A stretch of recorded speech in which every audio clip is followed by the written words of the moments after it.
Loin d'une supposée errance aléatoire donc, dans l'espace urbain, les gens de la rue témoignent au contraire de la mise en place de routines, d'habitudes spatio-temporelles qui les amènent régulièrement dans les mêmes endroits, aux mêmes horaires. Il y a des espaces publics où certains se regroupent quotidiennement pour des moments de rencontre, de sociabilité, d'attente, de consommation. Il y a toute une répartition collective, des lieux, des moments de mendicité où chacun possède son coin et son créneau horaire, donc il se repasse les points de manche. Il y a des circuits préférentiels, routiniers, en fonction des lieux et des horaires d'ouverture, des services sociaux, ce que Pascal Pichon appelle le circuit d'assistance. Il y a enfin des espaces transformés en micro-territoires du chez-soi bricolé, dans des parkings souterrains, des coins d'air militants, des cages d'escalier ou à même la rue, où on reconstitue du micro-chez-soi, on s'approprie, tant bien que mal, des bouts d'espace. Toujours est-il que loin d'être hors sol, l'épreuve de la survie, elle oblige à s'inscrire dans l'espace urbain et à s'approprier précisément des espaces plus ou moins visibles en fonction des activités qu'on y pratique, mais aussi plus ou moins collectivement ou individuellement en fonction du rapport qu'on a avec les autres gens de la rue. Et de ce point de vue, il faut remarquer comment Jean-Sébastien a toujours tenté de se tenir à l'égard des autres sans-abri, desquels il se méfiait en réalité. Sur un deuxième plan, en partageant le quotidien des gens de la rue, on s'aperçoit aussi qu'ils ne sont pas si isolés et esselés qu'on pourrait l'imaginer, a priori, surtout si on s'en tient uniquement à leur visibilité à la manche, qui est évidemment une activité qui se pratique généralement seule. Il y a en réalité de nombreuses interactions qui se jouent entre eux, alors dans l'espace public, mais aussi dans les services sociaux où ils se croisent. Il y a tout un réseau d'interconnaissances qui existe en fait, du moins pour ce qui est de la situation nancéenne, je crois qu'on en reparlera un petit peu parce que j'ai observé les choses dans ce vase clos nancéen, mais la taille de la ville, elle conditionne très certainement ce type de relation, la construction de ces rapports d'interconnaissance. Dans les grandes métropoles françaises, les choses se jouent différemment, puisque l'espace n'est pas le même et le nombre de personnes n'est pas le même. Il y a aussi l'émergence d'une mémoire collective à Nancy, des récits qui se passent de main en main, comme ça, parfois qui remontent à 10-15 ans, mais qui font groupe, avec des modes de communication particuliers qui vont des commérages, des ragots sur les uns et les autres, ce qui indique une interconnaissance, jusqu'à des confidences plus intimes, entre alliés. Et puis il y a des réputations qui se jouent, il y a des positions qui s'instaurent. Bref, c'est un monde social, un microcosme où les gens se connaissent. Mais tous les sans-abri ne s'inscrivent pas de la même manière dans ces rapports d'interconnaissance. J'espère qu'on aura peut-être des témoignages issus de la rue tout à l'heure pour venir affiner ce que je dis là. De plus, dire qu'il y a des liens entre les gens de la rue, ça ne dit pas grand-chose de la nature et de la forme de ces liens. En fait, si on veut être plus précis, on peut d'une part distinguer des groupes d'appartenance stabilisés, des couples aussi, des binômes, et des solitaires, parallèlement aussi, qui sont néanmoins reliés les uns aux autres, mais qui ont une expérience plus solitaire, comme Jean-Sébastien. Et puis d'autre part, discerner dans la nature des relations ce qui relève de la solidarité et ce qui relève aussi de la conflictualité, parfois au sein des mêmes rapports. En effet, s'il existe effectivement des rapports d'entraide, notamment dans les groupes, dans les binômes constitués, qui font alliance en partageant leurs ressources, leur protection mutuelle, leurs compétences, leur savoir-faire, il existe parallèlement des rapports d'animosité, le moins qu'on puisse dire, parfois de prédation et de violence, en fait, des plus forts envers les plus faibles. Au-delà, troisième dimension, de la structuration spatio-temporelle, mais aussi de la structuration relationnelle dont je viens de parler, l'organisation du monde de la rue relève également d'une dimension plus morale, où les règles et des normes se stabilisent, où des réputations se font et se défont, forgeant la position des uns et des autres au sein de ce microcosme. Finalement, le monde de la rue ne le voit plus comme une jungle où régnerait uniquement la loi du plus fort. Il y a des choses qui se font et des choses qui se font. Il y a des grands et des petits, des valeurs plus ou moins respectées, comme celle de savoir se débrouiller, comme l'honneur, comme la virilité, comme la discrétion à propos des bons plans des autres, le fait de bien s'occuper des animaux, ou encore le fait d'être solidaire avec les autres galériens. Ce qui exclut pas, je dis galérien des guillemets, c'est le terme qui est parfois employé dans la rue. Ça exclut pas, cela dit, les conflits, justement, quand ces règles morales, elles sont transgressées. Ces règles morales, ces rapports de force, donnent à avoir une certaine stratification du monde de la rue, peut-être même une hiérarchisation, au sein duquel on retrouve donc des dominants et des dominés. Notamment en fonction de plusieurs critères, comme leur ancienneté dans le monde de la rue, le fait d'être plus ou moins connu par les autres, la réputation qui se joue, les ressources plus ou moins mobilisées par les uns et les autres, des pratiques de débrouille, effectivement déployées, mais aussi en fonction des rapports aux services sociaux, en étant plus ou moins dans l'opposition, des récalcitrants dont je parlais tout à l'heure, ou dans le respect des attentes institutionnelles qui s'imposent aux usagers des services, ceux qui respectent le plus les attentes institutionnelles étant parfois décriés comme à l'école comme les faillots, qui faillotent avec les travailleurs sociaux, etc. Il y a des jeux comme ça de rapport de classement par rapport à comment on se réfère aux services sociaux. En réalité, en avançant vers ma conclusion, je vois le temps qui découle déjà, je vais vous l'enlever un peu. On peut dégager, je vous l'annoncer, 3 manières typiques de faire face à la survie, tant sur le plan matériel des pratiques quotidiennes que sur le plan identitaire, du sens accordé à cette expérience et au statut, même si c'est un statut informel, de sans-abri. Ces manières de survivre, elles conditionnent l'organisation spatio-temporelle du quotidien, mais aussi les interactions et les relations avec les semblables, ou encore la position occupée dans ce que j'ai appelé tout à l'heure la stratification interne du monde de l'art. Il s'agit en fait de 3 processus distincts à travers lesquels les sans-abri font l'épreuve de la survie. Et premièrement, l'invisibilisation. Deuxièmement, l'intégration dans le monde de la rue, l'intégration marginalisée. Et troisièmement, la clochardisation ou la sédentarisation. Il y a 3 grandes manières de survivre dans la rue, dont je vais dire quelques mots avant de conclure. L'invisibilisation, elle relève d'une stratégie de distinction qui consiste à mettre à distance, à la fois dans l'espace mais aussi symboliquement, les autres sans-abri considérés comme pires que soi. Ici, il s'agit de dissimuler le plus possible sa condition de SDF en tentant de correspondre aux apparences normales et aux normes dominantes de la société, notamment en termes d'hygiène et de mode de vie. On essaie d'être normal. Ce processus conduit à éviter, évidemment, les espaces de rassemblement, les rapports internes au monde de la rue, afin, pour citer Jean-Sébastien, de ne pas se rajouter des emmerdes sur des emmerdes. Il dit à plusieurs reprises ça dans nos entretiens, et ça illustre plutôt bien cette stratégie d'invisibilisation.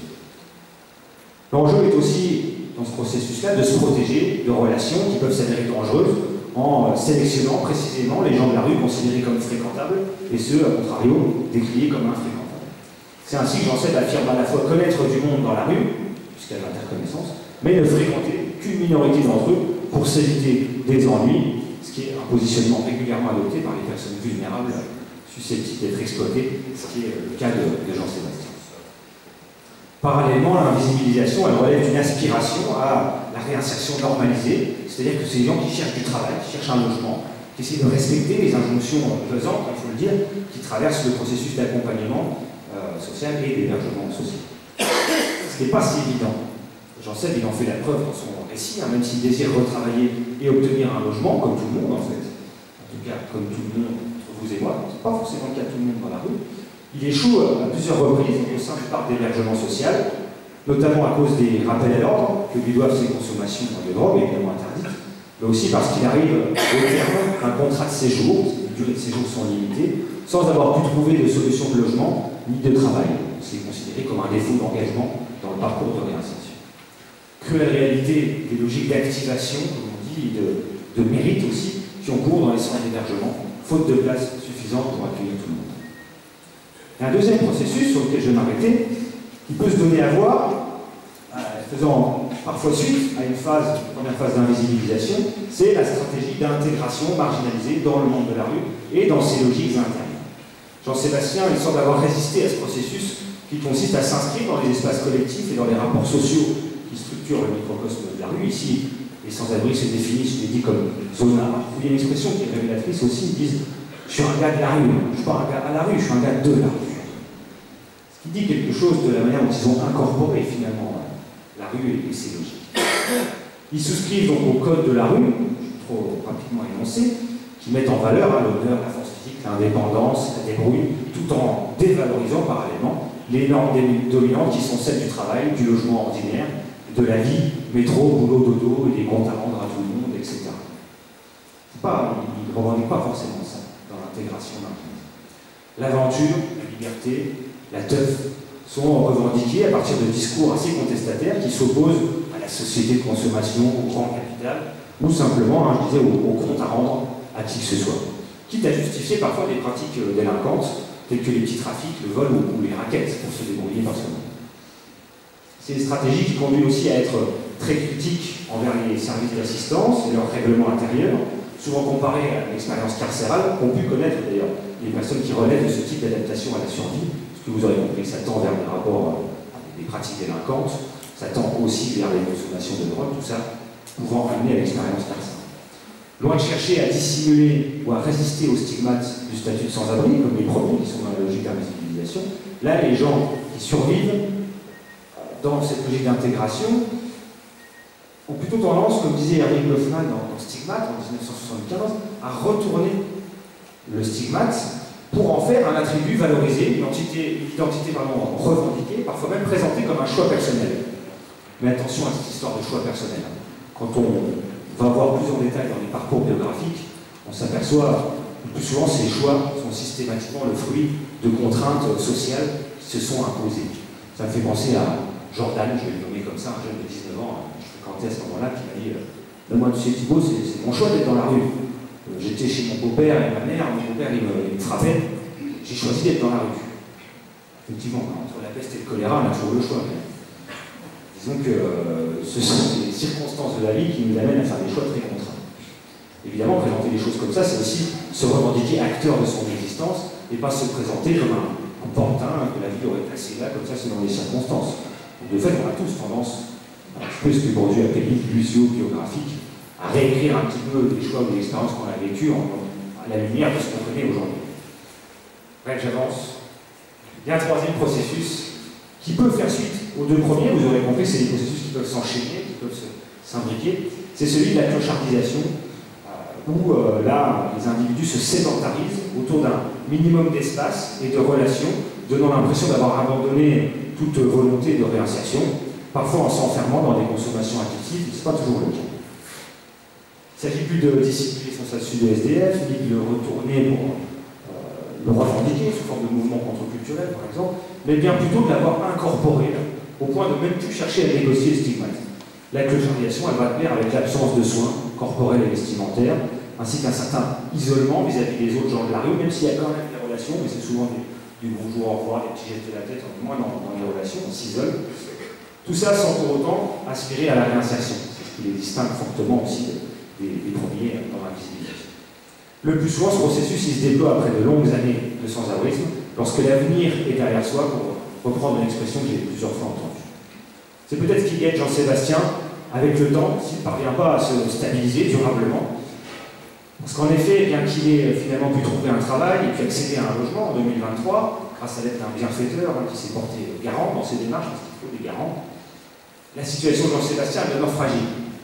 Il n'arrive pas à se départir complètement de ses consommations de drogue. Sa santé s'est usée par ces longues années de rue, si bien qu'il perdra son travail en réalité au bout d'un an, après quelques erreurs, après plusieurs jours d'absence aussi. Il est également à la merci de son propriétaire qui lui impose de déménager, puis qu'il héberge chez lui en sous-location, en dehors de tout cadre légal a priori, qui pourrait le protéger juridiquement. Aux dernières nouvelles, Jean-Sébastien aurait justement quitté ce logement pour être hébergé chez des amis. Il a repris une formation, il s'apprête à retravailler dans l'espoir de retrouver ensuite un logement à lui, légalement, dont il serait officiellement locataire. Donc. Et à travers son expérience personnelle, on voit à quel point il ne suffit pas d'obtenir un logement et un travail pour sortir définitivement de la rue.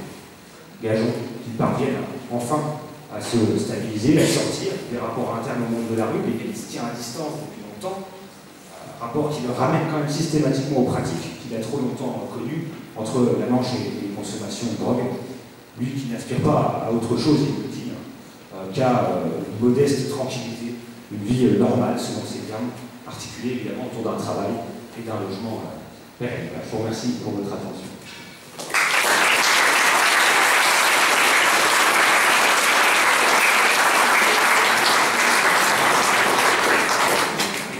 Là, on peut passer aux questions, aux témoignages.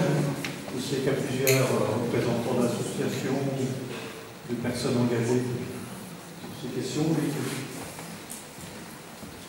Il serait intéressant que peut-être que les... Peut-être se présenter. Oui. Il y avait 2 témoignages. Oui, il y en a plusieurs. Je peux répondre à une question pendant que les témoignants viennent à la tribune. Ce qui serait intéressant, c'est quand vous posez les questions, ils puissent peut-être y répondre aussi. Et en même temps, on va prendre une question tout de suite, le temps que Jérémy, Jean-Paul nous rejoignent, bénévoles et autres experts de la rue. Alain Quérez, puis des femmes. On a prévu quelques questions, évidemment. Celle-ci en Ah, si, bien sûr. Mais c'est bien, vous avez raison de la poser dans quelque chose. Vous aurez remarqué que j'ai dit les gars de la rue. En réalité, c'est une expression qu'on emploie souvent, parfois même dans la bouche des femmes. Ils disent nous on est des gars de la rue. Pas toutes les femmes. En fait, c'est un monde très très masculin. Je vous donne quelques chiffres et puis quelques éléments sur le vécu de la rue au féminin. En réalité, j'ai bien distingué tout à l'heure les sans-domicile et les sans-abri au sens propre. Là, les chiffres sont parlants en ce qui concerne les femmes.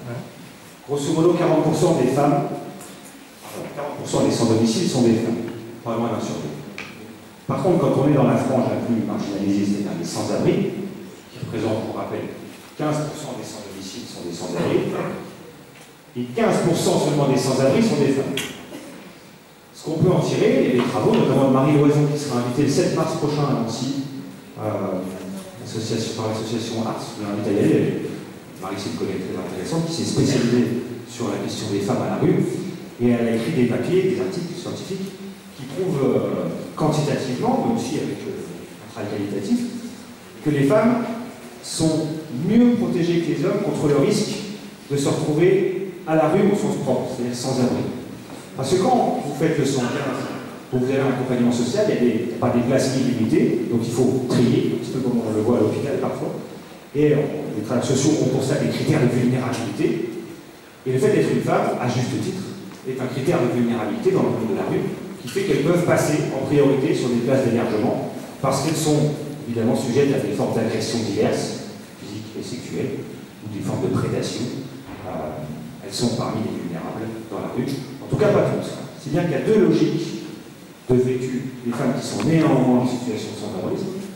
Il y a une forme d'invisibilisation pour se protéger, par rapport à ce que je disais tout à l'heure, en tant que femme, en allant par exemple dans des lieux comme la bibliothèque, comme les centres commerciaux, j'ai étudié par le passé, des lieux accessibles au public, mais pas dédiés aux sans-domicile, aux urgences médicales aussi, où finalement on n'est pas aperçu comme sans-domicile. Elles cherchent à se cacher même de leurs semblables qui sont sans domicile. C'est une partie des femmes, notamment les femmes vieillissantes. Il y a une autre partie des femmes, les plus jeunes, qui elles font partie des zonards dans la deuxième logique. Et elles vont calquer leur comportement pour se protéger, là encore, aussi pour coller au code de la rue, sur les comportements virilistes. Les hommes, la caricature, c'est survêt de casquette, suite à capuche, basket, et c'est des nanas, faut pas les embêter, quoi. Pour l'anecdote, j'ai subi une fois de la violence dans la rue sur les 8 mois, c'était une autre question qu'il aurait à poser, c'était une femme. J'ai pris une claque, c'était une femme. J'ai vu des femmes dérouiller des bonhommes. Et donc, il ne faut pas non plus être que dans la position victimaire, il y a des femmes qui s'adaptent à la survie en surjouant aussi des rôles masculins, des codes limite machistes. Voilà pour ce qui est des femmes. Merci Thibault. On va passer à vos témoignages. Vous vous présentez. Merci. Bonsoir, je m'appelle Esther Jérémy et je suis élève. Bonsoir, je m'appelle Fanny Magier et je suis bénévole à la bagagerie. Bonsoir, je m'appelle Tony Maran et je suis là. Je vais commencer à lire un texte. Parole des personnes de la rue. Elle me sert un café au bar de la bagagerie du 32. Mais elle n'est pas un meuble. Elle fait le service parce qu'elle aime rendre service. Elle est bénévole. Elle lave mon linge que je lui confie précieusement. C'est mon seul bien, ma deuxième peau. Elle écoute mes péripéties du quotidien, mais je sais qu'elle ne réglera pas mes problèmes existentiels. Elle ne m'aide pas à trouver du travail ou à faire un dossier administratif, je ne lui demande pas, elle est bénévole. Elle n'est pas ma voisine de palier, elle ne va pas au même club de tricot que moi, parce que je ne peux y aller. Mais elle pourrait être ma voisine, elle fait une partie du chemin avec moi. Le soir, et avant de la quitter, c'est moi qui lui souhaite de bon cœur. Bonne soirée chez toi. Et moi, je rentre dans ma tente, ou sous mes cartons, au gré du hasard. Elle ne me cherche pas un toit, elle est bénévole. Le lendemain, elle prend de mes nouvelles, les bonnes et les mauvaises. Elle prend soin de moi. Je ne suis plus un billet. est bénévole. Je lui fais mes confidences, pas essentielles pour un travail social, mais tellement nécessaire pour le rétablir. Personnellement, dans un air de vie. Elle est bénévole. Elle n'imagine même pas me resocialiser, mais elle comprend ma façon de mal vivre. Nous faisons un projet de sortie que je pensais impossible. Je me sens considéré. Je retrouve petit à petit ma dignité. Elle ne fait surtout aucun dossier, elle est bénévole. Nous échangeons sur notre principe commun de partage. J'aime partager ces valeurs de solidarité. Elle est bénévole. Elle n'a pas dans son vocabulaire des gros mots, comme statut social, réinsertion, accès aux droits. Je lui parle de mes mauvaises habitudes, de mes addictions, sans crainte d'être jugé, de mes dérives sans peur d'être dénoncé. Elle est bénévole. J'arrive à lui dire que j'ai un petit peu plus confiance en moi. Alors, comme depuis toujours, c'est son sourire et son regard pétillant qui scellent notre relation. Elle n'est pas psychologue, je ne suis pas son amie, elle est bénévole. Elle m'a aidé à retrouver confiance en quelqu'un. Je lui dis qu'elle est ma famille, famille de la rue. Elle me sourit, avec sa jeunesse et son regard pétillant. Elle m'a dit avec ces mots, à lui toute sa reconnaissance, j'ai le plaisir d'être bénévole.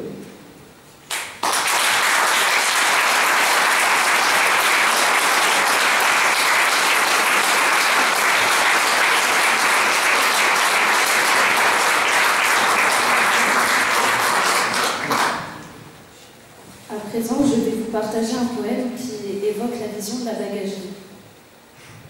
Eux, ils sont de ces personnes à qui on ne prête pas forcément attention, de ces gens qui méritent toute notre admiration, de ces humains invisibles pour qui la rue est bien souvent trop pénible. Et au détour de nombreux itinéraires, tracassés par tous leurs soucis, nous les accueillons à bras ouverts dans cet endroit chaleureux qu'est la bagagerie. Il est de ces lieux marqués par son originalité, mêlant bonne ambiance et convivialité.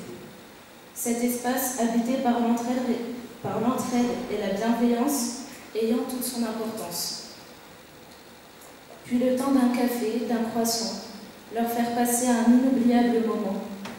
Quelques échanges, que chacun s'instruise, c'est ça qui nous fait grandir. La bagagerie, c'est aussi créer du lien, transformer leurs après-midi à partir d'un rien. Rire à n'en plus finir, car rien n'est plus précieux qu'un sourire.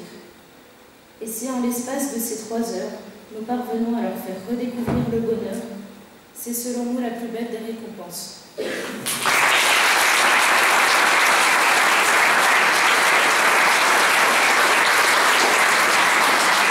Alors moi, je vais pas amener le discours.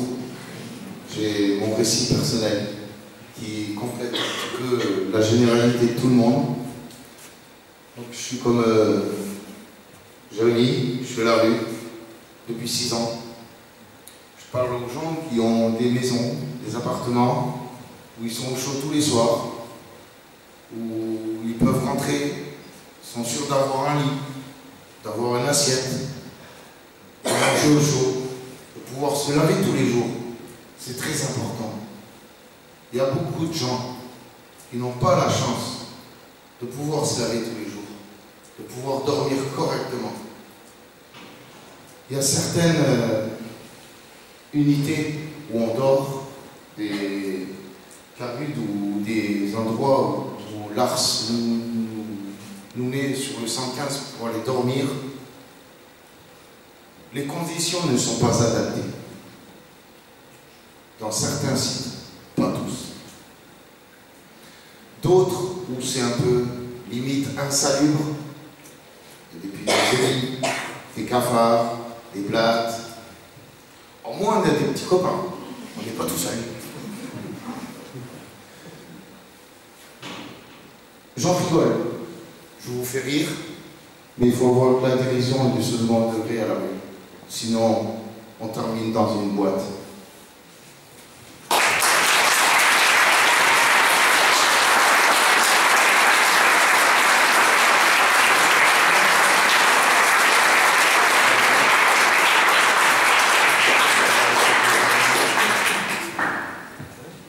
Merci à tous les trois, vous avez évoqué évidemment des choses, bon, on se connaît un petit peu, hein, voilà, on va pas se mentir. Je me rappelle quand j'étais à l'accueil de Loup, régulièrement il y a 3-4 ans. Je ne sais pas si tu te souviens, j'ai on se connaît un peu mieux.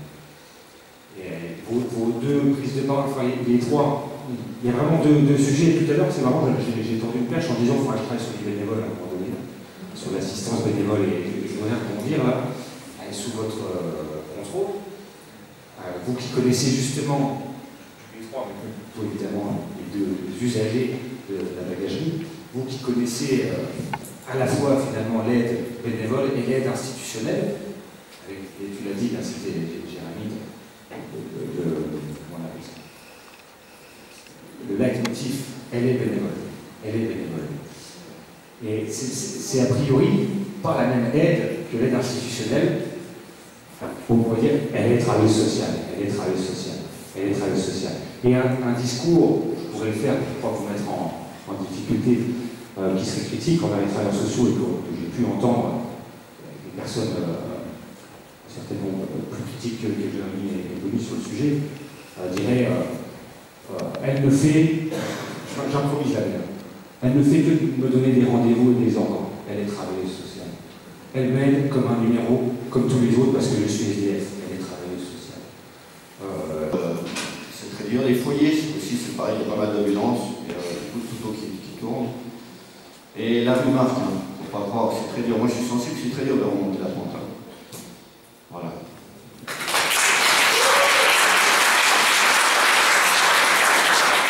Il y a d'autres interventions?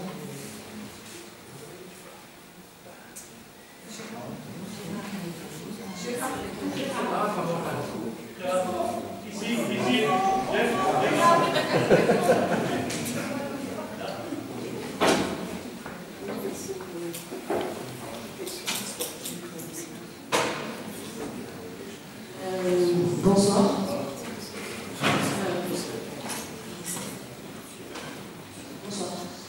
J'ai entendu vos discours.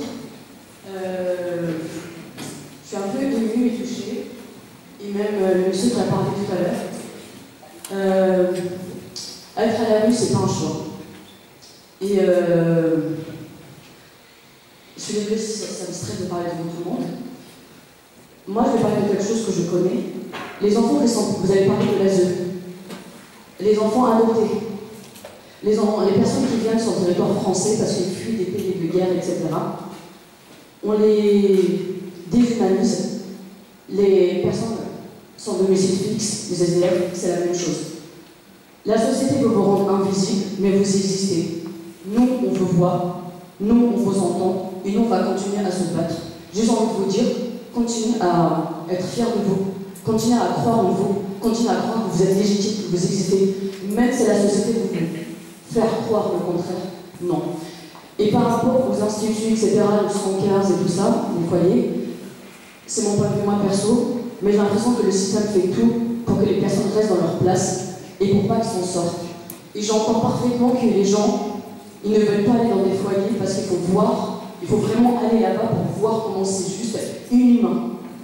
Et des fois, la rue, c'est mieux, et ils se sentent mieux en sécurité que dans un lieu où il y a des professionnels qui sont censés veiller à leur sécurité et à prendre du temps à parler avec les personnes qui ont le domicile fixe. C'est des humains. Et même nous, au quotidien, tous les jours, juste prenez le temps de vous arrêter, dire juste bonjour. Vous n'avez pas l'argent, juste bonjour. Juste prenez le temps de discuter avec eux. Et aussi nous, en tant que travailleurs sociaux, en tant que bénévoles, etc., on n'est pas là pour les sauver, on n'est pas là pour leur imposer nos idées. Et ça, c'est vraiment important, et on n'est pas là aussi à se positionner en tant que sauveur. Et se dire qu'on fait de notre mieux avec les outils qu'on nous donne et les moyens qu'on nous donne.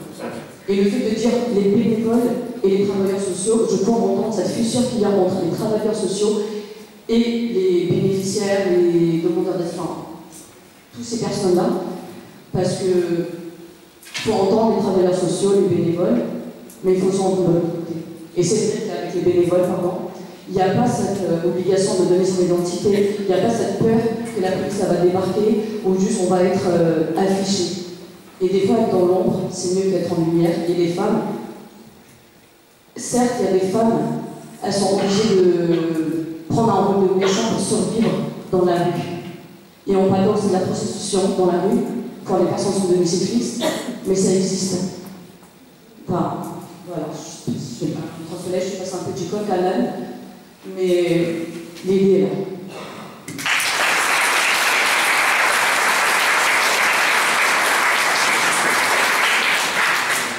Excusez-moi, je voulais dire un dernier mot. Moi, avant, je faisais la manche, et là, je ne la fais plus. Je suis tombé sur des belles personnes pendant la manche, il y a eu un lien. C'est pour ça qu'il ne faut pas un petit bonjour, un petit regard, c'est très important parce qu'on est quand même assis, on est en dessous et le béton est froid. Donc, si vous passez le mot à vos familles, à vos amis, voilà, un bonjour comme une. Voilà. Parce que ça c'est cool.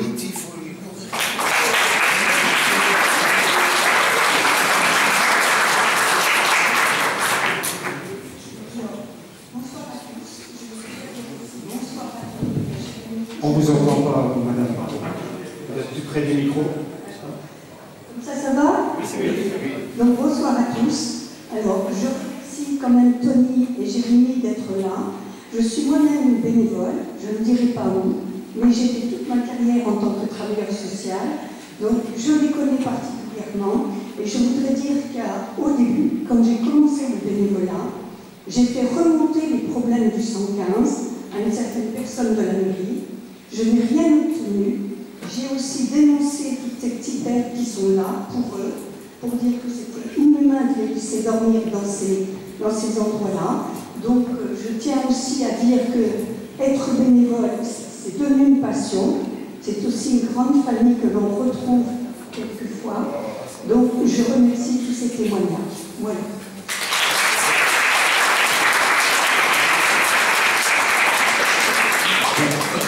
Merci aux uns et aux autres. Je voudrais amener une précision quand même. Il ne s'agirait pas qu'on en vienne à tirer sur la puissance publique et les travailleurs sociaux, qui y ai contribué aussi tout à l'heure.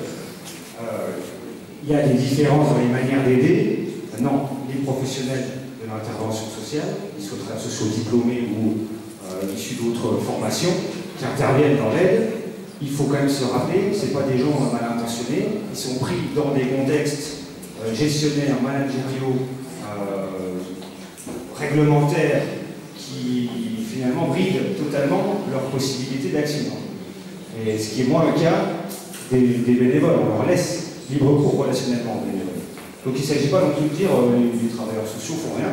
Et puis, on peut critiquer la puissance publique sur l'insalubrité, etc. Je pense qu'on peut et qu'on doit le faire. Maintenant, il n'y a pas de solution miracle. On est face à un problème qui est dit augmentation, explosion, diversification. C'est le rocher décisif, il faut s'y remettre à chaque fois. Donc, de fait, on signale, ça corrige par en haut. J'ai travaillé près avec un certain nombre de personnes, parfois des représentants de l'État, qui ne sont pas mal intentionnés. Ils agissent avec leurs moyens, au niveau de leur périmètre, et souvent, en fait, la difficulté, c'est qu'il faut réagir, et réagir encore, et réagir encore. Donc, pas trouver de bouc émissaire dans le mauvais sens non plus, quoi.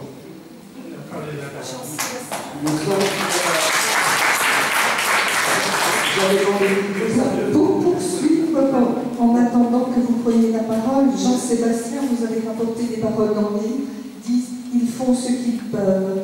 Jean-Sébastien dit bien, il était victime, il a rempli X fois son dossier CHRS dans une structure.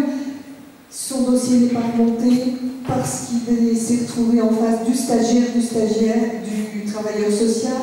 Il s'est retrouvé en face d'un travailleur social qui est parti au bout de 24 heures, d'un autre travailleur social qui a lâché au bout de 3 semaines. Donc il y a des travailleurs sociaux, il y a des gens qui bossent et qui y croient, mais il y a aussi tout un contexte qui n'est pas facile pour eux. Bonsoir. J'avais pris en effet, j'avais demandé la parole, mais c'était par rapport à la réponse que vous avez fait, M. Lévy, sur cette décision-là, bénévole, travailleur social. Moi, je suis travailleur social, mais au-delà de ça, je pense qu'il faut aussi penser à l'ensemble des politiques, que ce soit locales, les financements, le manque de moyens, et les travailleurs sociaux ou les bénévoles agissent ici et dans un cadre, et je pense que c'est peut-être s'interroger aussi sur les politiques actuelles, plutôt que d'être dans une mission, rester dans une forme de solidarité, et puis voir peut-être les cycles plus au-delà, financeurs et politiques, plutôt que les travailleurs sociaux ou d'autres structures. Voilà.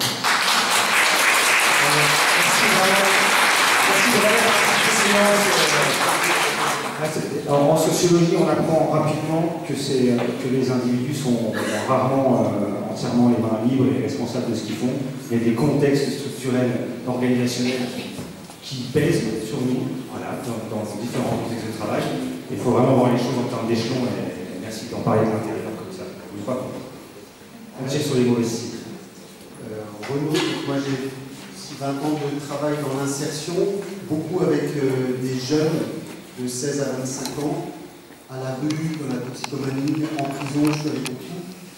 Et j'avais envie de faire un petit focus justement sur les moins de 25 ans.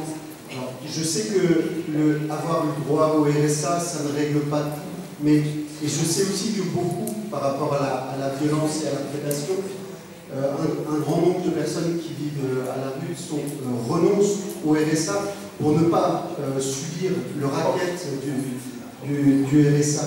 C'est des choses que j'ai entendues en témoignage. Mais la situation des moins de 25 ans, des jeunes de moins de 25 ans, c'est sans aucune ressource. Alors je sais que là, dans le débat en Meurthe-et-Moselle, il y a un projet qui a été mis en place pour donner des ressources aux moins de 25 ans. Il faut saluer ce type d'initiative parce que dans tout le reste de la France, à moins de 25 ans, c'est zéro et on bricole, on essaye de bricoler quelque chose.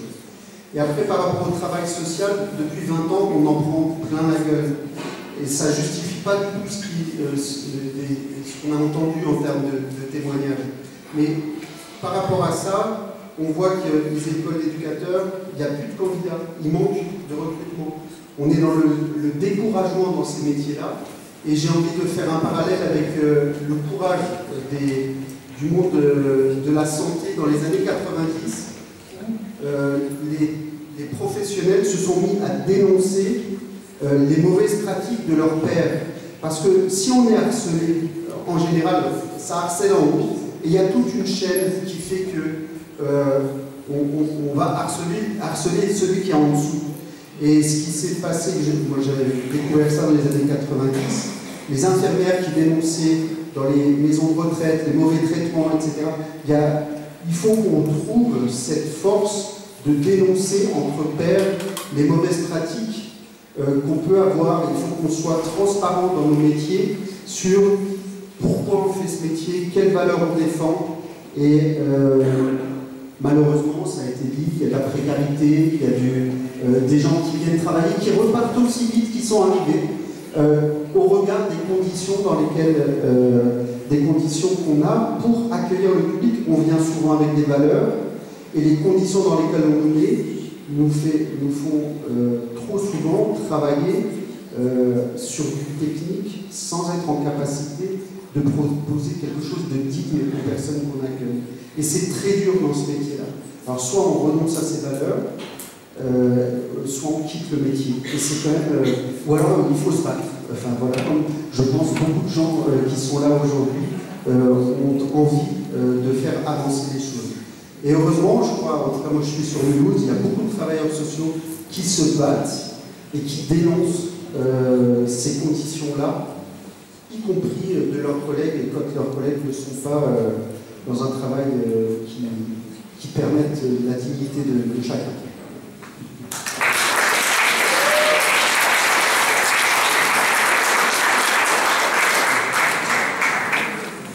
Une intervention, question?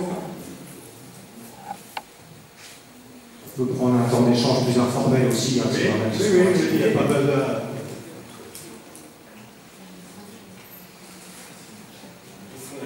Gérard. Oui.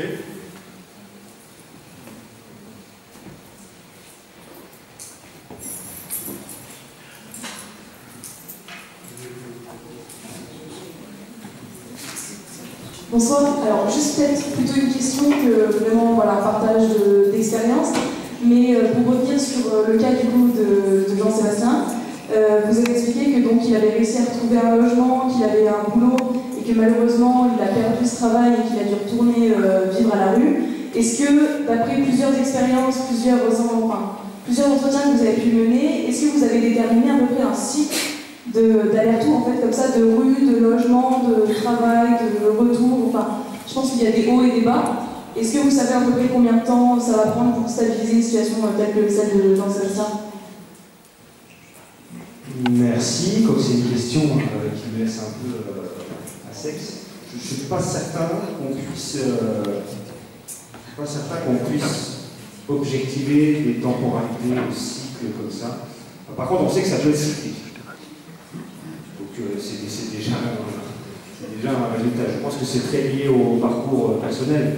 Il peut y avoir 1 an, 2 ans où les choses, on s'appuie sur quelqu'un, sur une situation. Le problème, c'est que les situations sont très fragiles tant qu'on n'est pas finalement passé toutes les mailles de chaque filet et qu'on arrive à une situation où finalement on a des ressources, une situation de logement stabilisée, un travail ou pas, d'ailleurs, on pense qu'on est obligé de travailler. L'enjeu étant qu'on ne soit pas mis en danger pour soi et qu'on ne soit pas en danger des autres, il semble qu'à un moment donné, la réinsertion c'est déjà un minimum ça. Sur la question des cycles, il y a des éléments qui font qu'on y revient, les addictions par exemple. Et puis les cycles, quand on parle d'errance, ils sont parfois fabriqués, je vous allez le dire. Ce sont les foyers, vous aurez compris qu'il y a des durées limites de séjour.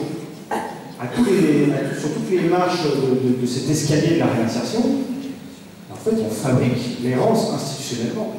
C'est-à-dire que ce sont les institutions qui placent et déplacent et replacent les personnes en fonction, disons, de leur acquisition de capacité d'autonomie, ce qui avait son sens, ce qui peut avoir son sens. Et c'est dans ça que ça met en difficulté les publics qui sont placés, déplacés, qui changent de TS, qui doivent raconter leur vie encore à un autre TS. Une personne avec qui je m'entretenais, une femme, me disait « Mais j'en ai marre, sinon je ne suis pas un ballon ». L'expression est parlante.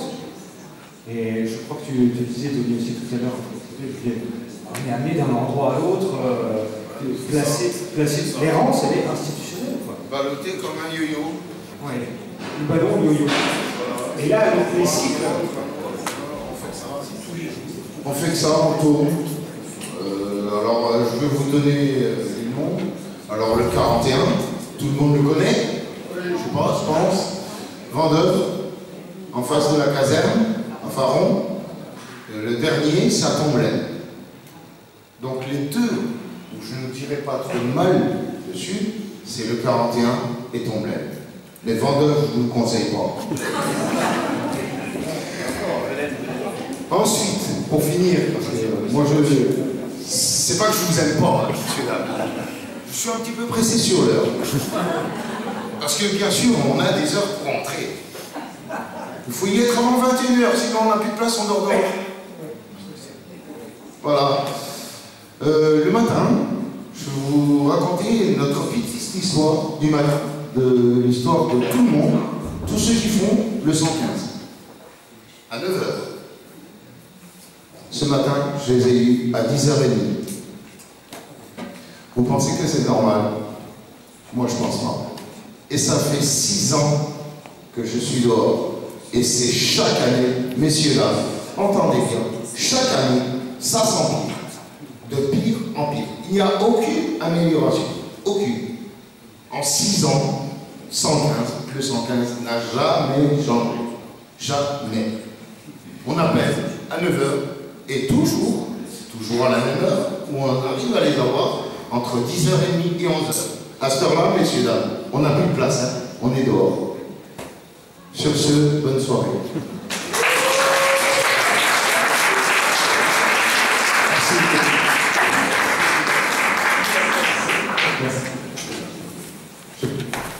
Moi, j'ai fait plusieurs villes.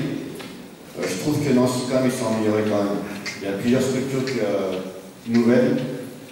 C'est vrai qu'il y a une attente quand on appelle le 115, mais ils cherchent quand même l'amélioration pour ils sont à l'écoute. Il y a beaucoup d'associations qui sont ouvertes. Moi, par exemple, j'étais à Lourdes récemment avec le Café du Sourire, merci. On a moins de sacs avec la bagagerie. Il y a de l'évolution à annoncer quand même. Le maire se bat. Moi, je remercie tout le monde. Voilà.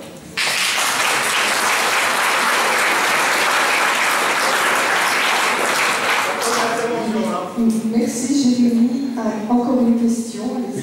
Merci. Je m'appelle Nicolas. Je vais te poser une question un peu à côté de la plaque, mais le rôle du téléphone portable et des réseaux sociaux, par exemple. Est-ce que tu peux parler de l'évolution de la situation? Est-ce que, par exemple, l'information sur WhatsApp, la sociabilité aussi entre personnes dans la rue, elle peut se faire via ces technologies-là? Est-ce que c'est pas aussi une modification? Je ne sais pas si je suis Non, c'est un exemple. Merci Nicolas. C'est un sujet intéressant. J'ai été interrogé par Le Monde il y a quelques mois, on doit pouvoir retrouver l'article sur le sujet. Un journaliste qui s'est posé cette question-là, qui était à côté de la plaque.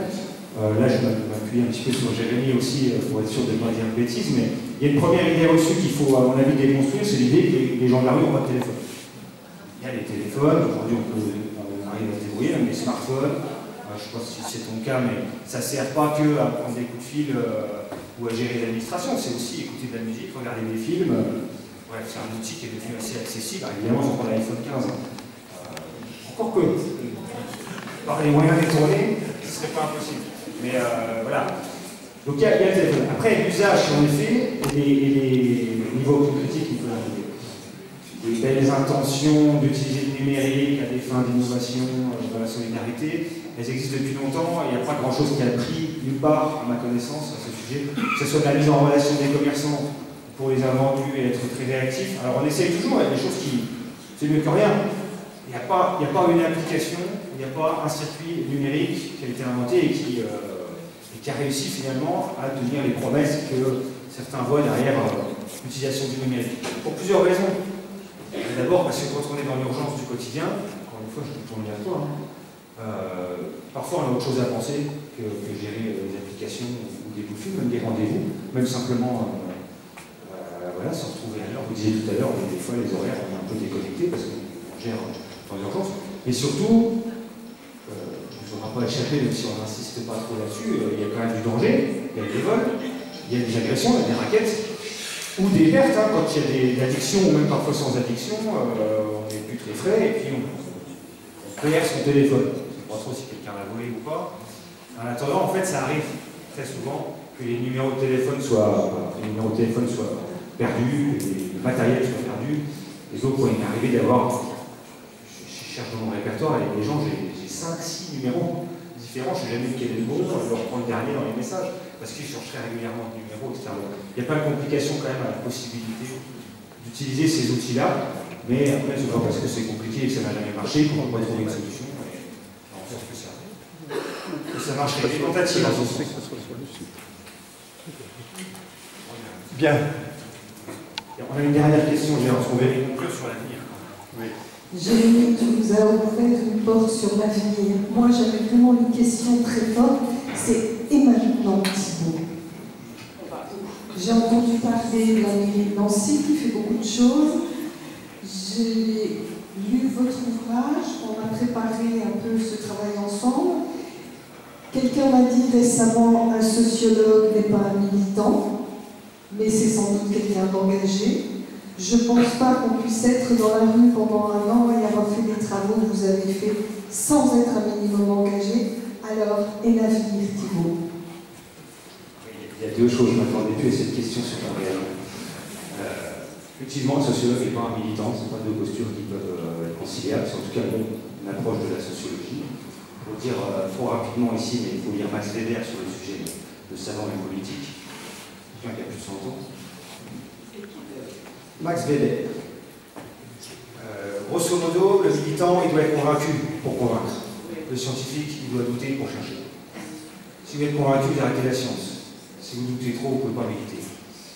C'est une manière de le dire, mais je vais beaucoup trop vite, mais les travaux, et j'entends à un certain moment, les plaidoyers que vous pouvez endosser, on n'a pas la même posture. Je suis citoyen par ailleurs, je crois que je suis sociologue, et à ce moment-là, à d'autres égards, je peux prendre position. Je ne le ferai pas, entendu, parce que ce n'est pas l'identité que je mobilise devant vous. C'est bien qu'on essaye, en tant que sociologue, d'appréhender la réalité froidement, sans donner des bons points aux uns, des mauvais points aux autres, sans avoir de jugement moral, en décrivant la maison le plus froidement possible. Mais, vous l'avez bien senti, on n'est pas de marbre. Et c'était une aventure qui m'a quand même pas mal travaillé, personnellement, humainement. Et donc, j'en ai tiré des convictions, qui sont les miennes. En tant qu'individu et non pas en tant que sociologue. Mais on va parler de la suite, très vite, hein, parce que je sens que tu as le chronomètre dans les yeux. Parce qu'il y a un lien. Quand on essaie de créer un observatoire du sans-abrisme et de la précarité résidentielle au sein de l'IRTS de Lorraine, qui est à mon avis le lieu idoine, adéquat pour ça. Parce qu'on est à la fois au niveau de la formation, il y a un département recherche au sein de l'IRTS, et c'est un acteur qui se positionne à certains égards, en tout cas qui a une expertise dans le travail social, et qui peut être au chevet, à certains moments, en fonction des besoins, d'acteurs opérationnels ou politiques qui auraient besoin d'expertise. Et cet outil-là qu'on essaie de développer, qui prenne la forme d'un observatoire ou non, l'idée c'est, et après, assurer une continuité dans des formes de recherche-action, si possible participatives, c'est qu'ils repartent de vos préoccupations, de vos mots, de vos problèmes. Que vous nous aidiez aussi avec votre expertise d'usage, j'ai envie de dire, votre expertise de la galère, et nous, notre expertise savante, qu'on puisse mélanger un petit peu tout ça. Moi, je suis allé faire la manche, mais en fait, j'avais pas besoin de faire mes pièces. Donc, je ne sais pas vraiment ce que c'est que de faire la manche. J'ai vécu quand même quelques trucs qui me mettent sur des pistes, mais en fait, j'ai la stigmatisation que vous pouvez connaître à certains moments, je ne l'ai pas vécu, même si je me suis mis en situation. Là, il y a une expertise que j'aurais jamais quoi qu'on fasse. Et je pense qu'il y a des savoirs complémentaires autour d'outils, donc, à la fois de formation, de pérennisation de travaux de recherche, parce qu'il y a plein de questions qu'on n'a pas abordées, il y en a auxquelles je ne pourrais pas répondre, mais j'espère que dans 10 ans, j'aurai des réponses.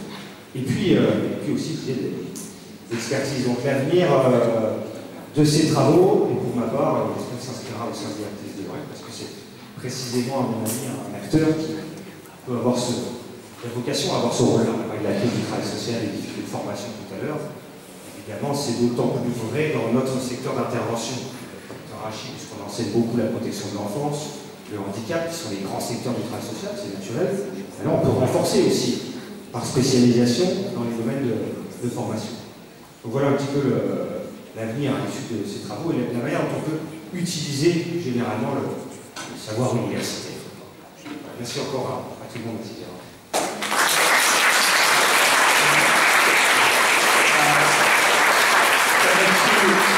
Pour votre participation.